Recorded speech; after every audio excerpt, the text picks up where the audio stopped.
Welcome to the Transitions Daily podcast. Transitions Daily is an online recovery group that offers a daily distribution of popular recovery resources accompanied by a secret Facebook group for discussion. We hope you enjoy today's readings. This is Transitions Daily for November 17th, read by Shane R. from Vacaville, California in the USA. AA Thoughts for the Day. Affirmation. Taking advantage of technological advances, for example, AA members with computers can participate in meetings online, sharing with fellow alcoholics across the country or around the world. Fundamentally, though, the difference between an electronic meeting and the home group around the corner is only one of format. In any meeting, anywhere, AAs share experience, strength, and hope with each other in order to stay sober and help other alcoholics. Modem to modem or face to face, AAs speak the language of the heart in all its power and simplicity. Alcoholics Anonymous, forwarded to 4th edition. Thought to consider. God, grant me the serenity to accept the people I cannot change, the courage to change the one that I can, and the wisdom to know that person is me. Acronyms. PAID, pitiful and incomprehensible demoralization. Just for today. Baffling feature from More About Alcoholism. For those who are unable to drink moderately, the question is how to stop altogether. We're assuming, of course, that the reader desires to stop. Whether such a person can quit upon a non-spiritual basis depends upon the extent to which he has already lost the power to choose whether he will drink or not. Many of us felt that we had plenty of character. There was a tremendous urge to cease forever, yet we found it impossible. This is the baffling feature of alcoholism as we know it. This utter inability to leave it alone, no matter how great the necessity or the wish. Alcoholics Anonymous, page 34. Daily reflections. Overcoming loneliness. Almost without exception, alcoholics are tortured by loneliness.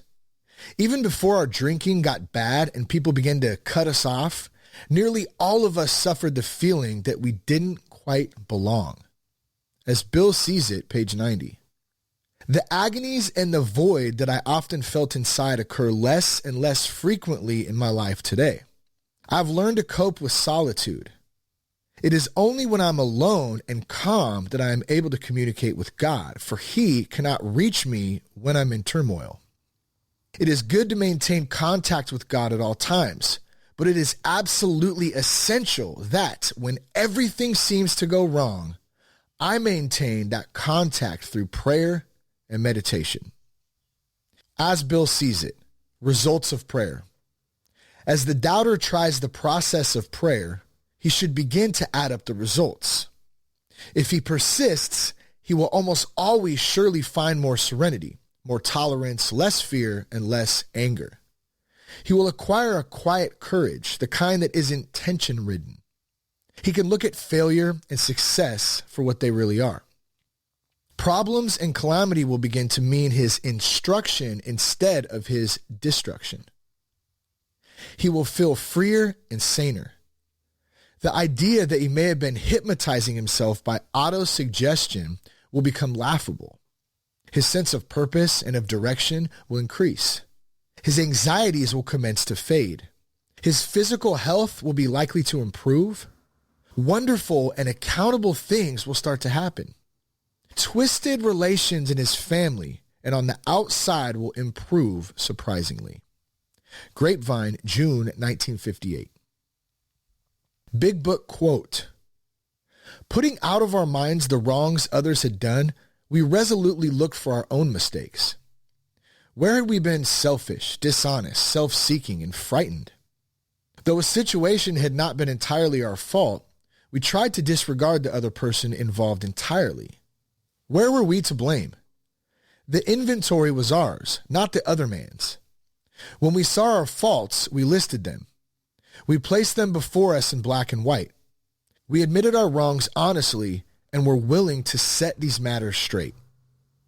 Alcoholics Anonymous, 4th edition, How It Works, page 67. 24 hours a day. AA thought for the day.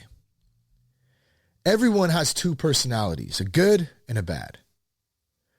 We are all dual personalities to some extent. When we were drinking, the bad personality was in control. We did things when we were drunk that we would never do when we were sober. When we sober up, we're different people. Then we wonder, how could we have done the things we did? But we drink again, and again our bad side comes out. So we are back and forth, always in conflict with our other selves, always in a stew. This division of ourselves is not good. We must somehow become unified. We do this by giving ourselves wholeheartedly to AA and to sobriety. Have I become unified? Meditation for the day. Well done, thou good and faithful servant. Enter into the joy of thy Lord. These words are for many ordinary people whom the world may pass by unrecognizing. Not to the world famed, the proud, the wealthy are these words spoken, but to the quiet followers who serve God unobtrusively yet faithfully, who bear their crosses bravely and put a smiling face to the world. Enter into the joy of thy Lord. Pass into the fuller spiritual life, which is a life of joy and peace. Prayer for the day. I pray that I may not desire the world's applause. I pray that I may not seek rewards for doing what I believe is right. Hazelden Foundation, P.O. Box 176, Center City, Minnesota 55012. I'm Shane, and I struggle with alcohol. We hope you enjoyed today's readings. You can also receive Transitions Daily via email and discuss today's readings in our secret Facebook group. So for more information, go to dailyaaemails.com today. Other than the 24 hours a day reading, unless otherwise specified, all quotes copyright Alcoholics Anonymous World Services, Inc., 1952, 1957, 1967, 1973, 1975, 1976, 1980, 1981, 1984, 1985, 1988, 1990, or 2001.